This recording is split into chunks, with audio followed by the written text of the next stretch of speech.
Hare Krishna, dear devotees. Today we are going to discuss shloka number 1.31. It is like this.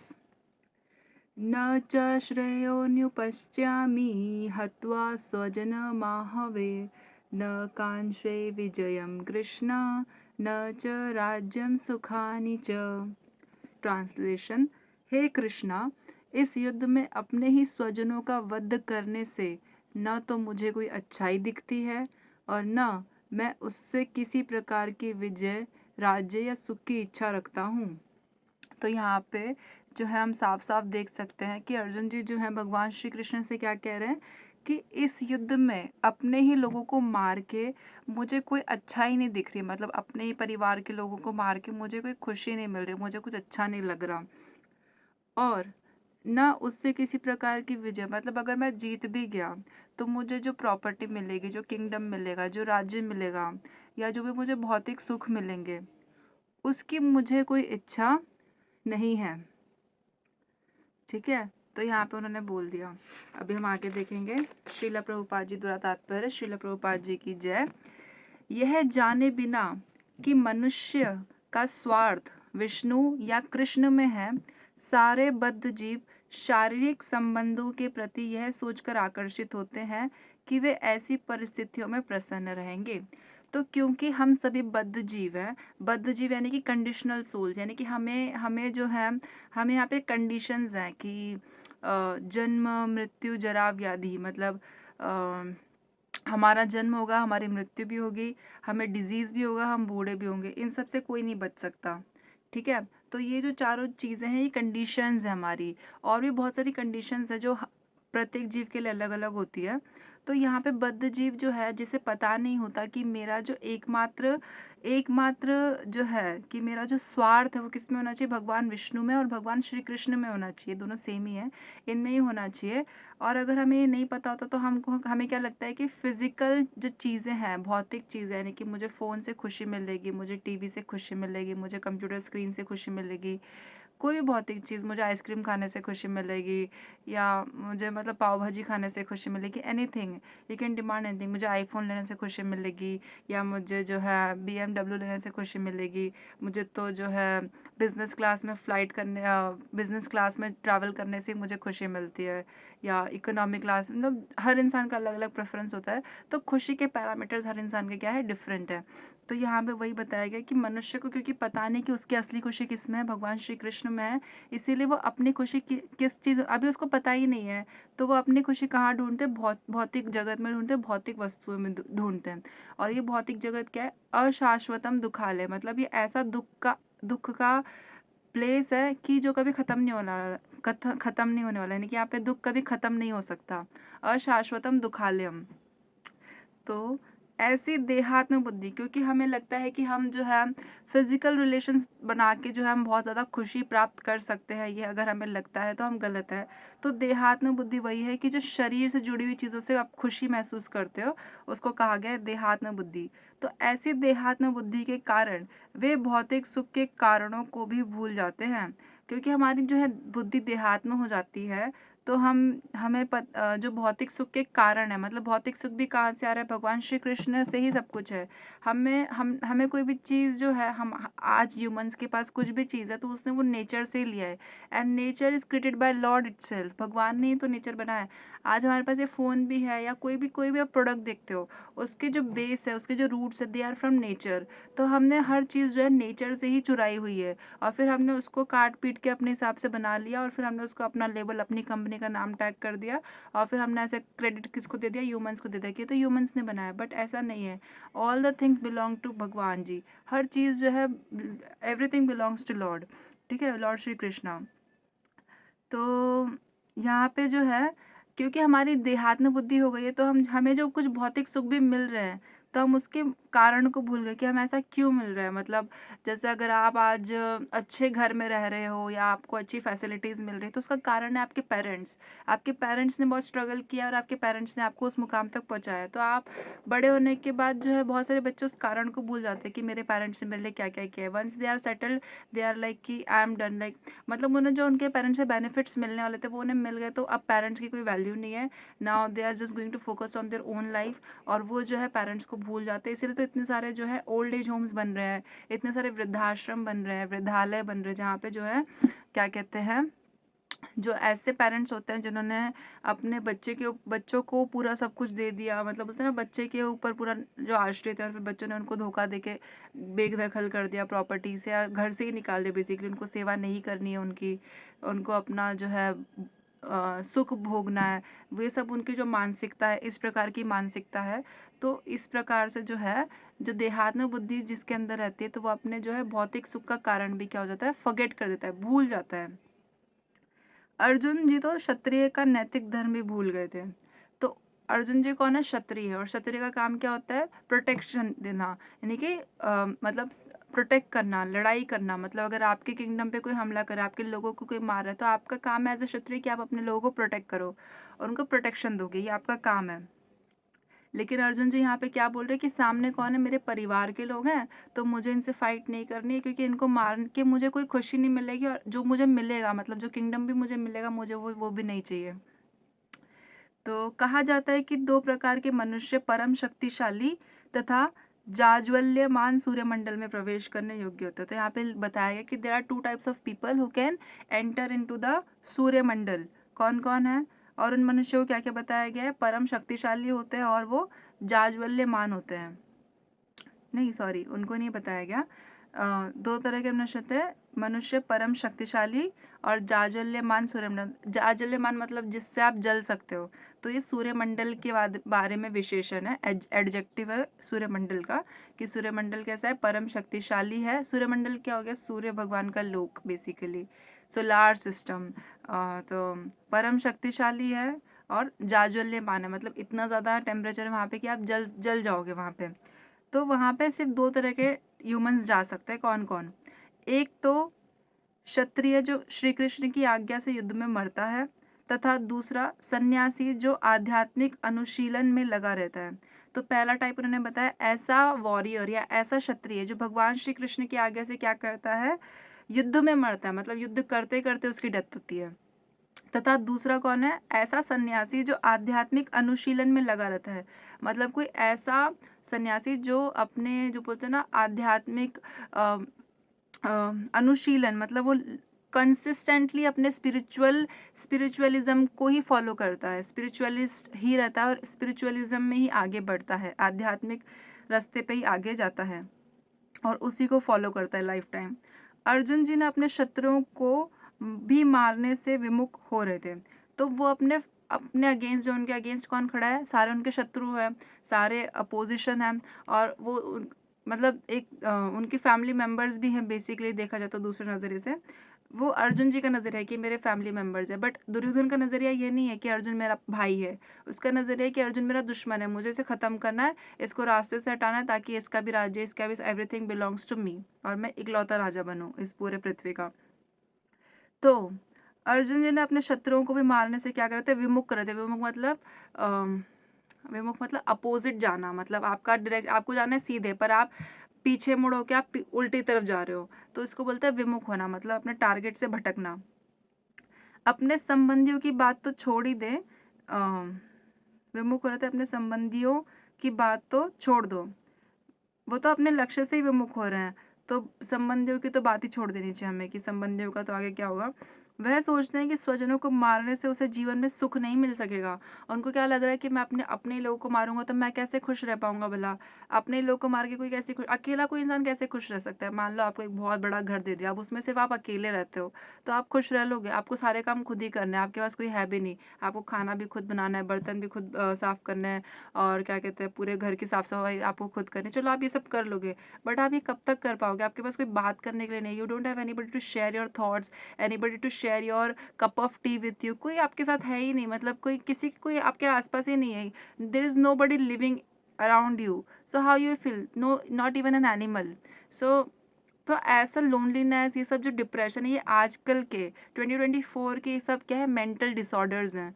ऐसे बहुत सारे लोग हैं जिन्हें नींद ही नहीं आती है, इंसोम्निया की बीमारी है, डिप्रेशन में रहते हैं लोग, और 6-6 10-10 साल डिप्रेशन में ही चले जाते हैं उनके।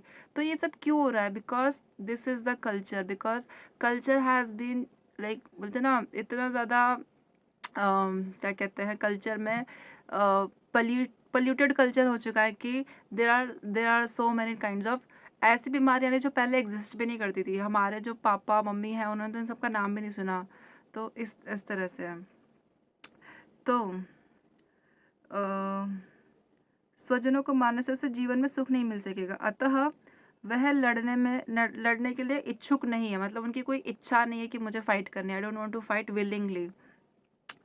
जिस प्रकार कि भूख न लगने पर कोई भोजन बनाने को तैयार नहीं होता। अभी मान लो किसी को भूख नहीं लग रही है तो वो बोलेगा मेरे को तो भूख नहीं है तो मैं क्यों खाना बनाऊं। लेकिन इसका मतलब ये नहीं कि ये तो नहीं है ना कि अभी भूख नहीं तो बाद में भूख नहीं लगेगी। 1 घंटे बाद 2 घंटे बाद तो भूख लगेगी, 3 घंटे बाद लगेगी, पर भूख तो लगेगी ना। तो खाना बनाना इसीलिए आवश्यक है। उसने तो वन जाने का निश्चय कर लिया है।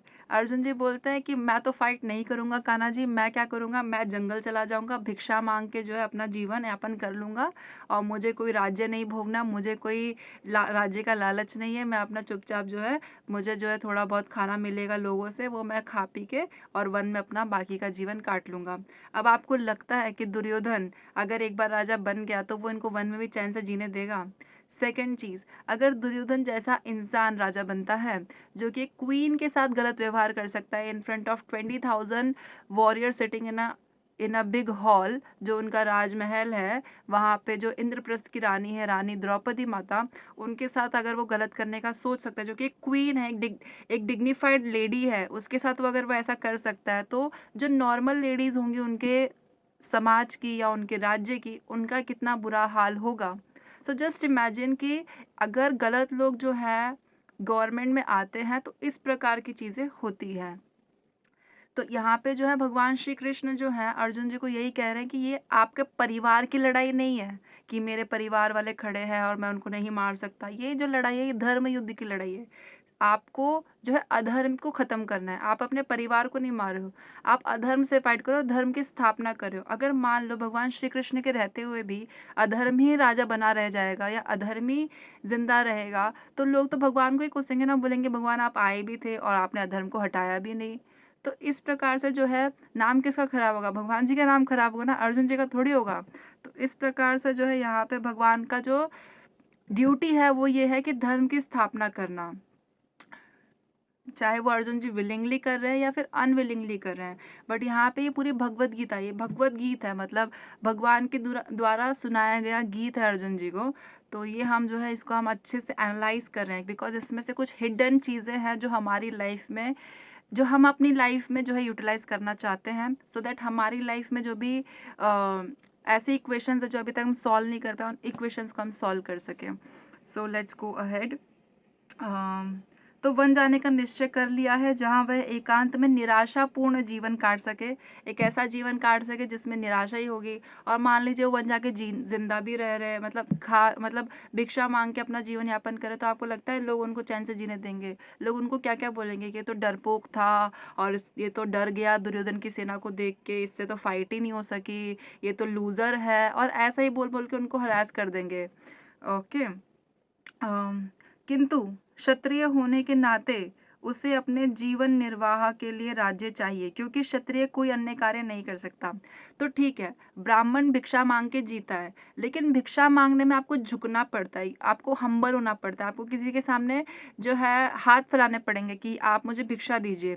तो उस प्रकार से जो ब्राह्मण करता है और उसमें जो पेशेंस लेवल होता है वो क्षत्रिय में नहीं होता। क्षत्रिय एक वॉरियर है, अगर आप उसको सामान प्यार से नहीं दोगे तो वो आपको आपके साथ लड़ाई करने लग जाएगा कि मुझे दे दे, आई वॉन्ट इट। तो क्षत्रिय का जो है वो वॉरियर वाला माइंडसेट होता है। अगर मान लीजिए ब्राह्मण को 3 घर में भिक्षा मांगने जाना है, उसको 3 घर में भिक्षा नहीं मिली, तो वो उस दिन पानी पी के सो जाएगा, उसे पता है कि नहीं मिली तो नहीं मिली, इसमें भगवान की इच्छा है।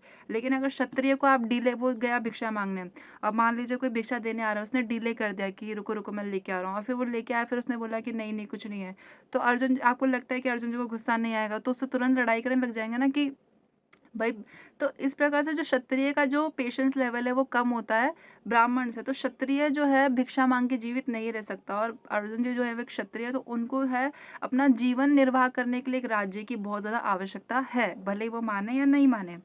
तो क्षत्रिय होने के नाते उन्हें अपने जीवन निर्वाह के लिए एक राज्य चाहिए, क्योंकि क्षत्रिय कोई अन्य कार्य नहीं कर सकता, कोई और काम ही नहीं कर सकता। ना वो बिजनेस कर सकते हैं, ना वो क्या कहते हैं शूद्र बन सकते हैं, सेवा भाव कर सकते हैं, ना वो ब्राह्मण का काम कर सकते हैं। तो वो क्या कर सकते हैं, जो जिस चीज़ का है वो वही चीज़ कर सकता है। तो अर्जुन जो क्षत्रिय, तो जो उनका जो ड्यूटी है प्रोटेक्शन, वो उन्हें वही करना चाहिए। किंतु अर्जुन जी के पास राज्य कहाँ है उनका? तो इंद्रप्रस्थ था, वो भी वो जुए में हार गए थे, गैम्बलिंग में, जो भी गलत धोखे से की गई थी राजा युधिष्ठिर के साथ। उसके लिए तो राज्य प्राप्त करने का एकमात्र अवसर है कि अपने बंधु बांधवों से लड़कर अपने पिता के राज्य का उत्तराधिकार प्राप्त करे। तो एक ही रास्ता बचता है, वो ये है कि अपने बंधु बांधवों, अपने भाइयों, पितामहों, गुरुओं, चाचाओं, ससुरों, जो भी उनके पोजीशन में खड़े हैं, उनसे फाइट करो और अपने पापा का, जो आपके पापा का हिस्सा है, आपको जो मिलना चाहिए था, वो आप प्राप्त करो।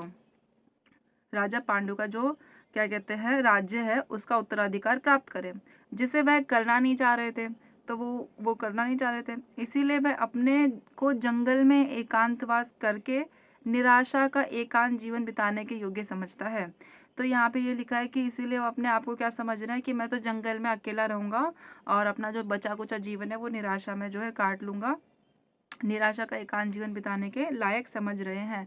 तो यहाँ पे काफ़ी कुछ हमने सीखा कि कैसे अर्जुन जी जो है, he is not able to understand his own abilities. Second, वो जो है, जो रथ था, भगवान श्री कृष्ण ने जाके जो है गुरु द्रोणाचार्य और पितामह भीष्म के सामने खड़ा किया, जो दो ऐसे लोग हैं जिनके लिए अर्जुन जी के मन में सॉफ्ट कॉर्नर है और बहुत ज़्यादा इज्जत है, बहुत ज़्यादा रिस्पेक्ट है। तो अभी अर्जुन जी का ये कहना है कि भगवान श्री कृष्ण से वो ये कह रहे हैं कि अगर आपके टीचर्स होते और आपके ग्रैंडफादर होते तो क्या आप उनको मार देते? वैसे ही तो मेरे भी ये ग्रैंडफादर और ये मेरे टीचर है, मैं इनको कैसे मार सकता हूँ? क्या मैं इतना इतना ज़्यादा गिर सकता हूँ लालच के लिए कि मैं अपने ही टीचर्स को मार दूँ जिन्होंने मुझे सिखाया है, और मैं अपने ग्रैंडफादर को मार दूँ जिन्होंने मुझे बड़ा किया है? मैं तो ऐसा कर नहीं सकता, ये तो कितना बड़ा पाप है, जघन्य पाप है, मैं ये कैसे कर सकता हूँ? तो यही सब जो विचार है उनके मन में चल रहे हैं, बिकॉज वो एक शुद्ध वैष्णव है, और शुद्ध वैष्णव होने के कारण उन्हें जो है वो सत्व गुण में है। तो सत्व गुण में होने के कारण, और वो भी एक शुद्ध सत्व गुण में वो है, तो वो जो है अच्छाई और बुराई बहुत अच्छे से देख पा रहे हैं। और यहीं पे जो भगवान श्री कृष्ण उन्हें ये समझाने का प्रयास कर रहे हैं कि आपके जो पितामह हैं और आपके जो गुरु हैं, जो उनके पितामह है गंगापुत्र भीष्म जी, वो रिप्रेजेंट करते हैं हमारे मंडेन, हमारे जो मटेरियल रिलेशंस हैं, हमारे जो मटेरियल रिलेटिव्स हैं। यानी कि आपके घर में भी अगर आप भक्ति करते हो और आपके रिश्तेदार बोलते हैं कि आपका बच्चा देखो कितना अच्छा था, पढ़ने लिखने में कितना अच्छा था, अचानक से भक्ति करने लग गया, भगवान का भजन करने लग गया।